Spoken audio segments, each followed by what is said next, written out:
આ સીટના અંદર આપણે જીટીયુની કોઈ પણ કોલેજ અને એની કોઈ પણ બ્રાન્ચ હોય એનું રિઝલ્ટ એનાલિસિસ આપણે જોઈ શકીએ છીએ. જેવી રીતે કે આપણે અહીંયા લખીએ ગાંધીનગર, તો ગાંધીનગરની જેટલી પણ જીટીયુની કોલેજ હશે એનું લિસ્ટ આવી જશે.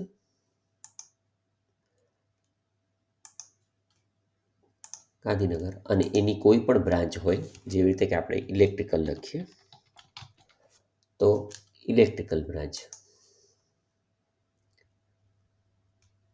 આવી જશે. જો આપણે એના અંદર કોમ્પ્યુટર બ્રાન્ચનું રિઝલ્ટ એનાલિસિસ જોવું હોય તો આપણે અહીંયા કોમ્પ્યુટર લખીને કોમ્પ્યુટર એન્જિનિયરિંગ સિલેક્ટ કરી શકીએ છીએ, તો એનું રિઝલ્ટ એનાલિસિસ આવશે. અત્યારે આપણે અહીંયા લખીએ સુરત, તો જીટીયુની સુરતનું લિસ્ટ આવશે.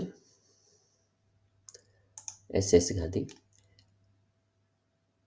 એના અંદર આપણે 09 લખશું તો 9 નંબર ઇલેક્ટ્રિકલ બ્રાન્ચનો છે, તો ઇલેક્ટ્રિકલ આવશે.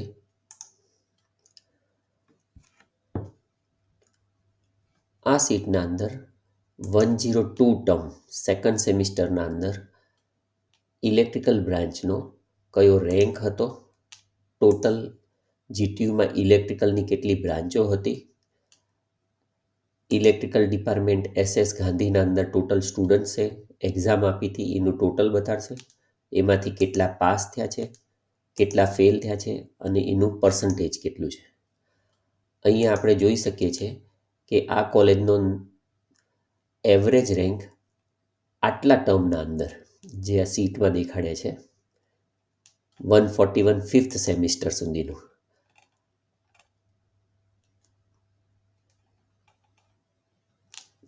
એવરેજ રેન્ક 13 હતો અને એવરેજ કોલેજીસ 96 હતી. એનો પર્સન્ટેજ કેટલા હતા તો એનું એવરેજ પણ અહીંયા બતાડે છે 69%.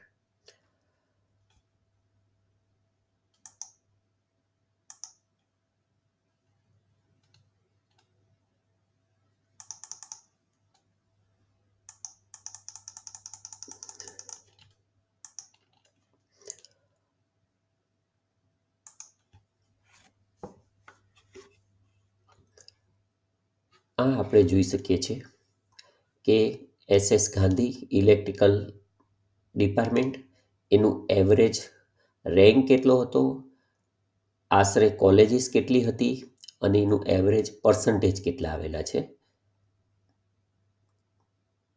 આ એનો ગ્રાફ દેખાડે છે. આ જેટલા પણ ટર્મ્સ આપણે એક્સેલ શીટમાં નાખેલા છે એનું આ છે આખું એન્ટ્રી બેચ પ્રમાણે બતાડે છે કે 2010 સિરીઝનું સ્ટુડન્ટ્સ હતા એનું ફર્સ્ટ સેમિસ્ટરનું રિઝલ્ટ આ સીટમાં નથી એટલે નથી બતાડતું, જ્યારે second semester, third semester, fourth, fifth અને સિક્સ્થ સેમિસ્ટર એવી રીતે જ આપણે જોઈ શકીએ છીએ કે 2022ની એડમિશન બેચ છે એનું હજી સિક્સ્થ સેમિસ્ટરનું રિઝલ્ટ આવવાનું બાકી છે અને 2024 છે એ બેચનું હજી ફર્સ્ટ સેમિસ્ટરનું જ રિઝલ્ટ આવેલું છે. એનું એવરેજ પર્સન્ટેજ અહીંયા ઉપર દેખાડે છે. એ રીતે જ એક ડિપાર્ટમેન્ટ અને એ કોલેજ છે એનો યર વાઇઝ કયા રેન્ક હતા એ બતાડી રહ્યું છે.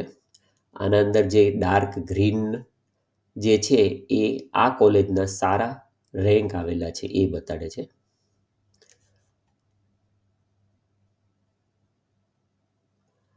આ છે એ ફર્સ્ટ સેમિસ્ટરનું ખાલી એનાલિસિસ બતાડે છે. 111 ટર્મથી લઈને 241 ટર્મ સુધીનું. એ ફર્સ્ટ સેમિસ્ટરના અંદર રેન્ક એવરેજ 7 છે અને એપ્રોક્સિમેટ કોલેજીસ 101 છે અને એનું રિઝલ્ટ છે એ 57% એવરેજ છે. એવી રીતે જ એ સેમિસ્ટરનો ગ્રાફ દેખાડે છે. આના અંદર આપણે જોઈ શકીએ છીએ કે આ જે યલો છે એ ટોટલ કોલેજીસ છે જીટીયુની અને આ છે એ રેન્ક બતાડે છે. રેન્ક જેટલો નીચે હશે એટલો સારો છે. એવી રીતે જ આ જે ગ્રીન ડોટ્સ બતાડે છે એ રિઝલ્ટ છે ઇલેક્ટ્રિકલનું, SS ગાંધીનું. જ્યારે આ ઓરેન્જ લાઈન છે એ GTUનું રિઝલ્ટ બતાડે છે, ઓવરઓલ ઇલેક્ટ્રિકલ બ્રાન્ચનું. આમાં જોઈ શકીએ છીએ આપણે કે કોલેજનું રિઝલ્ટ ઘણું સારું છે GTUના એવરેજ રિઝલ્ટ કરતાં. અહીંયા જે બતાડે છે ક્રસ્ટ એ લોકડાઉન વખતનો છે, એને આપણે ઇગ્નોર કરી શકીએ છીએ. સિમિલરલી આપણે સેમિસ્ટર 2નું પણ જોઈ શકીએ છીએ કે આના અંદર એવરેજ રેન્ક 13 હતો આઉટ ઓફ 99 ને એવરેજ પર્સન્ટેજ 58 હતા. આ છે એ સેકન્ડ સેમિસ્ટરના રેન્ક અને એના પર્સન્ટેજનું બતાડે છે. એવી રીતે જ આ સેકન્ડ સેમિસ્ટરનો પણ ગ્રાફ છે. આના અંદર પણ આપણે જોઈ શકીએ છીએ કે લોકડાઉન વખતે રેન્ક ઘણો ઉપર જતો રહ્યો હતો, જ્યારે કે બાકીના સમયમાં એનો રેન્ક ફર્સ્ટ અને 11ના વચ્ચે જ છે. એવી રીતે જ એનું રિઝલ્ટ પણ ઘણું સારું છે GTUના કમ્પેરિઝનમાં. એવી રીતે સેમિસ્ટર 3નું પણ આપણે રિઝલ્ટ જોઈ શકીએ છીએ. સેમિસ્ટર 4નું જોઈ શકીએ છીએ. સેમિસ્ટર 4નું ગ્રાફ છે આ. Similarly semester 5, semester 6.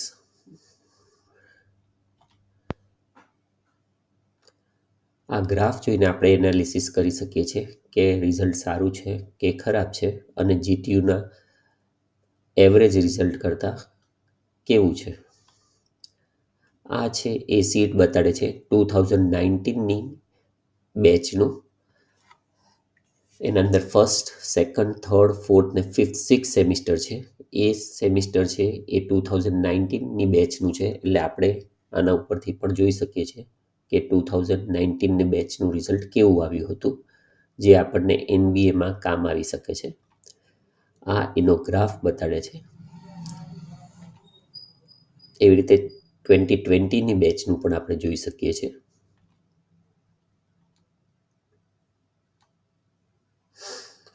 આના અંદર આપણે જોઈ શકીએ છીએ કે 2021ની બેચ છે એના અંદર રેન્ક તો સારો જ છે, પણ સેમિસ્ટર 1થી લઈને સેમિસ્ટર 6 સુધી GTUનું તો રિઝલ્ટ ઇમ્પ્રૂવ થયું જ છે, પણ કોલેજનું પણ રિઝલ્ટ એ પ્રમાણે ઇમ્પ્રૂવ થતું ગયું છે. ફર્સ્ટ સેમિસ્ટરમાં એનું રિઝલ્ટ 29% હતું, જ્યારે ફાઇનલ સેમિસ્ટર પહોંચતા 91% પહોંચી ગયું છે.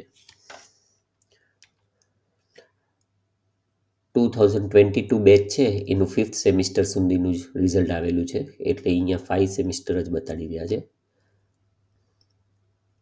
આના અંદર પણ આપણે જોઈ શકીએ છીએ કે રેન્ક ભલે સુધર્યો ના હોય, પણ રિઝલ્ટ છે ફર્સ્ટથી લઈને ફિફ્થ સેમિસ્ટર સુધી ઘણું સુધરી ગયું છે. આ છે 23 બેચનું છે. એના હજી 3 સેમિસ્ટરના જ રિઝલ્ટ આવી ગયા છે. અને આ છે 24 બેચ, એનું ફર્સ્ટ સેમિસ્ટરનું જ રિઝલ્ટ આવેલું છે. જ્યારે કોઈ પણ રિઝલ્ટ આવે તો આપણે એક એક્સેલ શીટ આમાં કોપી કરી દઈએ તો એનું પણ રિઝલ્ટ અહીંયા રિફ્લેક્ટ થવા લાગશે.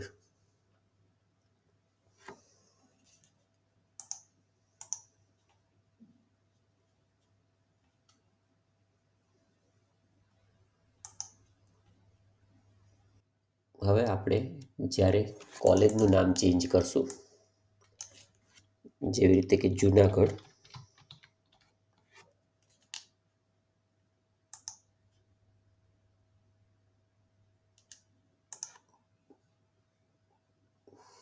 તો જુનાગઢનું રિઝલ્ટ એનાલિસિસ બતાડશે.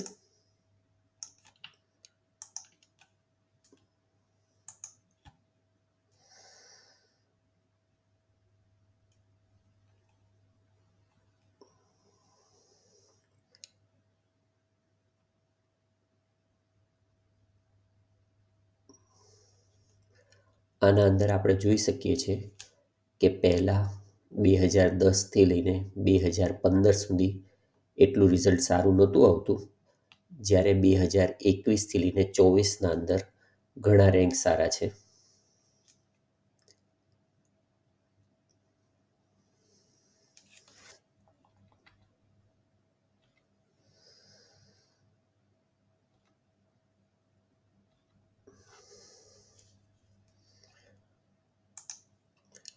આપણે જ્યારે બ્રાન્ચ બદલશું અહીંયા,